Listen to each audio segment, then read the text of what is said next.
खाना है, पेट में कुछ गलत चला भी गया तो उसे कैसे बाहर निकालना है, इनके बारे में जानकारी होना आवश्यक है। डकार भी शरीर का एक मैसेज होता है, एक छोटा मैसेज जो हमें बहुत कुछ बताता है। इसका रहस्य और महत्व जिसने जान लिया उसके द्वारा खाया हुआ भोजन पूरी तरह से हजम होता है और शब्द धातुएं बनती है। हमारे आमाशय का साइज एक मुट्ठी जितना होता है। ध्यान दीजिए दोस्तों, इसी में हमारा सारा भोजन इकट्ठा होता है। ये आमाशय है छोटा, पर ये अपने आकार से 3 से 4 गुना बड़ा हो सकता है, क्योंकि ये थैली नुमा है। इस जगह हमारा भोजन लगभग 5-6 घंटे के लिए रुकता है। अब आगे थोड़ा ध्यान से समझिए। जब सुबह सुबह हम खाली पेट होते हैं तो आमाशय सिकुड़ सा जाता है। इसमें कुछ शुद्ध वायु रहती है। जैसे ही आमाशय में पहला भोजन पहुंचता है और आमाशय भोजन से लगभग आधा भर जाता है, लगभग इतना, तो आमाशय की शुद्ध वायु हमारे मुंह में आती है, जिसको तृप्ति डकार कहा जाता है। इस तृप्ति डकार द्वारा हमारा आमाशय हमें चेतावनी देता है कि अब तृप्ति हो गई है, खाना बंद कर दिया जाए, क्योंकि आमाशय आधा तो भोजन से भरता है और आमाशय का 1/4 भाग पाचक रसों से भरता है। अब बाकी बचा 1/4 भाग खाली रहना जरूरी है, क्योंकि आमाशय में भोजन को हजम करने के लिए मैकेनिकल एक्शन, मंथन क्रिया होती है, जो भोजन को हजम करने में मदद करती है। इसको आप इस सरल उदाहरण से भी समझ सकते हैं। जैसे कि अगर हम मुंह को पानी से पूरा भर लेंगे तो कुल्ला नहीं कर सकते, और मटके को दही से पूरा भर लेंगे तो दही का बिलोना नहीं कर सकते। ठीक ऐसे ही अगर हम आमाशय को खाली नहीं छोड़ेंगे तो आमाशय में मंथन क्रिया नहीं होने वाली। लेकिन हम तो आमाशय की तृप्ति डकार द्वारा दी गई चेतावनी की परवाह ही नहीं करते। हम और अधिक खाते हैं, और अधिक खाने से जब हमारा आमाशय भोजन से पूरा भर जाता है तो जो थोड़ी बहुत शेष बची हुई शुद्ध वायु थी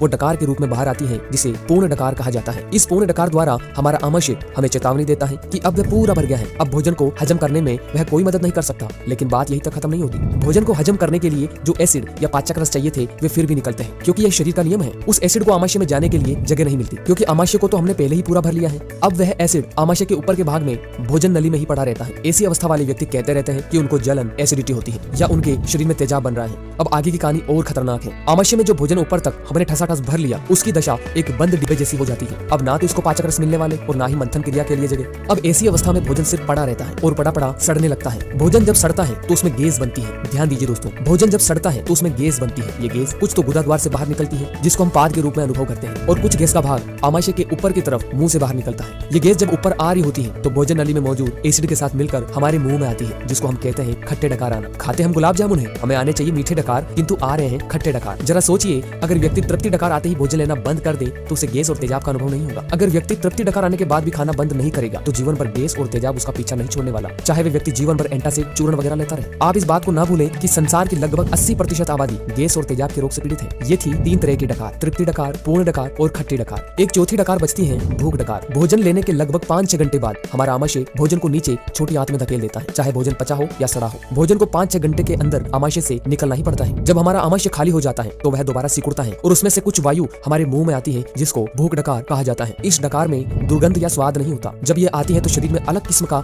हल्कापन होता है। इसका नाम भूख डकार है, परंतु इसका यह मतलब नहीं कि डकार आने पर तुरंत खाना शुरू कर दिया जाए। इस डकार द्वारा हमारा आमाशय हमें यह कहना चाहता है कि आपने जो उसे हाजमे का काम दिया था उसको पूरा करके वह अभी अभी खाली हुआ है, उसे अब कुछ समय के लिए आराम की आवश्यकता है। भूख डकार आने के लगभग 1-2 घंटे बाद जब कड़क भूख का एहसास हो तभी दोबारा खाना चाहिए। इन 4 तरह के डकारों में तृप्ति डकार और भूख डकार का अनुभव हर व्यक्ति को होना चाहिए। पूर्ण डकार और खट्टी डकार बिल्कुल नहीं आने चाहिए। अब काफी लोग ऐसे हैं जिनको तृप्ति डकार का अनुभव ही नहीं होता। ऐसा उनके साथ होता है जो दिन में बार